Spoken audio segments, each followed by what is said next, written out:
Hoy! Hoy! Hoy! Sabayin tayo.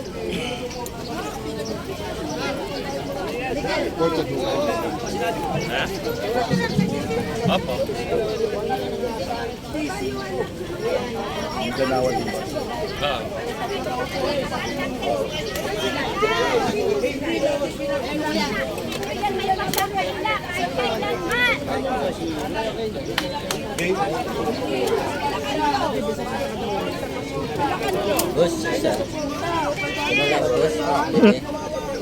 Makarindi na ako pag umalas ako naman. Doon ang logo. Asan yung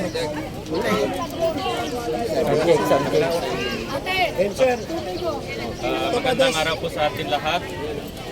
Dito po tayo sa Rizal Constant. Ngayon, araw, filing ng aking minamahal Senador Bongo. Di candidacy na filing natin ngayon araw po. Kaya dito po tayo ulit. Muli, full suporta sa kanila po para maging Mr. Malasakit. Wala po ibang gagawa, walang ibang bisyo, serbisyo lang po. Kaya po kami dito, pakita, suporta sa kanya, magmahal sa kanila yung trabaho, yung ginagawa niya para sa bayan.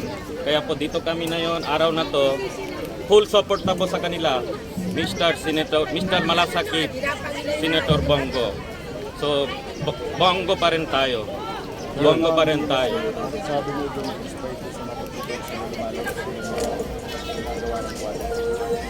Alam natin naman po ito, diba, pagdating sa panahon na politika, election, ano-ano naman paratan pinalabas na mga iba-ibang ahensya ng government. So kayo po, hindi natin magminuwala na magaganyan dahil kami po kita natin. Si Senator Bongo, wala po ibang ginagawa, wala po ibang bisyo, serbisyo lang tapat sa bayan. Kaya po dito tayo na full suporta sa kanila, candidacy na ulit maging senator sa Pilipinas. Sir, ano ang hinahawakan ng grupo dito sa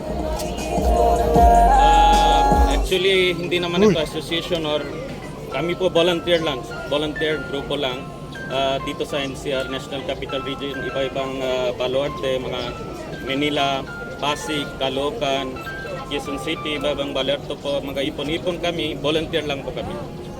Sir, ang support niyo po hanggang sa campaign, dire-diretso.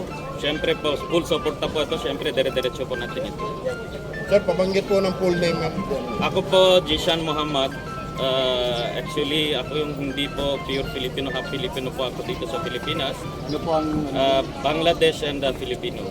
So dito po kami, nakita namin po kasi kahit bilang isang half Pinoy, nakita po natin na tunay na malasakit sa Pilipinas. Sir, kayo kailan pa po kayo dito naniniwala? May get 27 years po. Check, 1, 2, 3. Maraming salamat. Maraming salamat. Ayan,